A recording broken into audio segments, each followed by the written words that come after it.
Hey, so before we get started with the training, I just want to take a quick moment to talk a little bit about myself, introduce myself, who I am, where I'm coming from, and a bit about my digital marketing background. So let's get started on The Life of Brian, which happens to also be one of my favorite movies. So I was born in Dallas, Texas, in the US, and soon after I was born, my parents became Christian missionaries in Chad, Africa. So I grew up most of my younger years in Chad. When I was 12 years old, I started going to boarding school in Kenya, in Kajabi, Kenya, and as you can see in the pictures, it was very beautiful there. My school overlooked the Rift Valley, and so I could go ride my mountain bike down into the valley and chase around the zebras and gazelle on my mountain bike and go up hiking into the waterfalls and chase around baboons. It was a wonderful life, especially for an adventurous person like myself. So I was there in boarding school in Kenya until I graduated high school. And during my time in Africa, I had a whole lot of crazy adventures. Just to run through a few of them so you can see how crazy it was there. And even though it was crazy, I have absolutely no regrets. I love that I grew up in Africa. I had an awesome time there. So even though all this stuff happened and a lot of dangerous things happened and things where we could have easily gotten killed, for me it was all worth it. So my father was taken hostage once by rebels. I lived through 2 civil wars. Even one time there was a gunfighting right on our front porch. So I also traveled across Africa solo, and that was to go to the boarding school that I mentioned before. My family stayed in Chad, and I was going to boarding school in Kenya, which was on the other side of the continent. I also crossed the Sahara when I was 17 in a pickup truck. We ran out of gas about halfway to an oasis that we were headed to, and it's because one of our gas tanks sprung a leak. We got out alive, fortunately, because we had some kerosene in the back of the truck that we were carrying for someone, and since it was a diesel pickup, we were able to use the kerosene and make it to the oasis. So thankfully, I survived that one. I was also almost eaten by hippos, which is another long and crazy story. And everything that me and my family owned was completely destroyed by a mob that was anti-foreigner being in the country. It was a short, crazy thing. It wasn't like a long thing that was going on, but still it was enough so that everything that we owned was completely destroyed, and kind of learned that the important things in life aren't your material possessions, because that same mob was also trying to kill my family. So after I graduated from high school in Kenya, I moved to Chicago, to the suburbs of Chicago, and it was a massive culture shock for me, as you can imagine, someone growing up in the wilds of Africa and crossing the Sahara and then going right into Chicago. And I was there for a couple months before I joined the US Air Force active duty, and I served in Guam and Japan and a short time in Korea as well. And in those pictures you can see me DJing in Guam. That's DJing in Japan. I was also a DJ in Guam as well.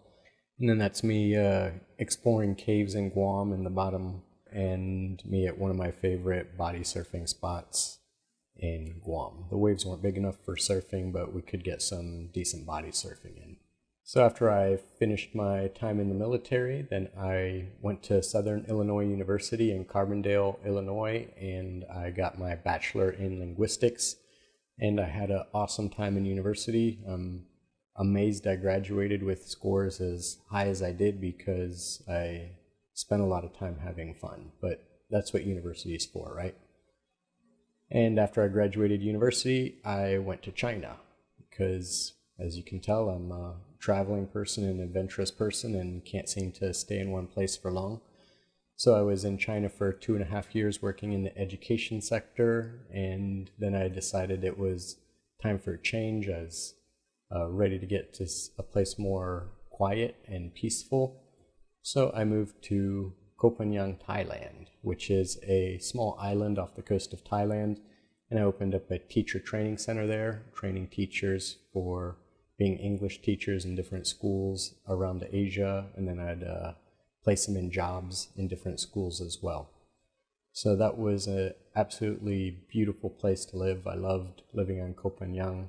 The island has changed a whole lot since I lived there. If you go there now, it's completely different. So it's unfortunate that it's not the same peaceful, quiet place, but it's still very beautiful if you ever get the chance. Just don't stay in the main areas like Hadrin. So in 2007, I was on holiday in Cambodia, and you know, when you're already living in a tropical paradise like I was, and on the island off of the coast of Thailand, where are you supposed to go for holiday? You know, you're already living in paradise. But I decided to go and check out a place I hadn't been or seen before, and that was Cambodia.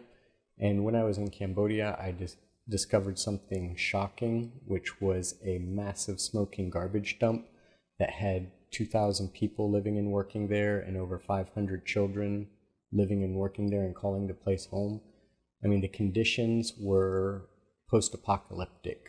I mean, you can even see from the picture that it is definitely no place for children to be living and working, and these kids were dying and disappearing all the time, and there'd be like these big sinkholes in the garbage from where the garbage would be burning underneath for a long time, and then garbage would get spread over on top, and then the kids would be walking along and then just disappear into a big flaming hole of garbage.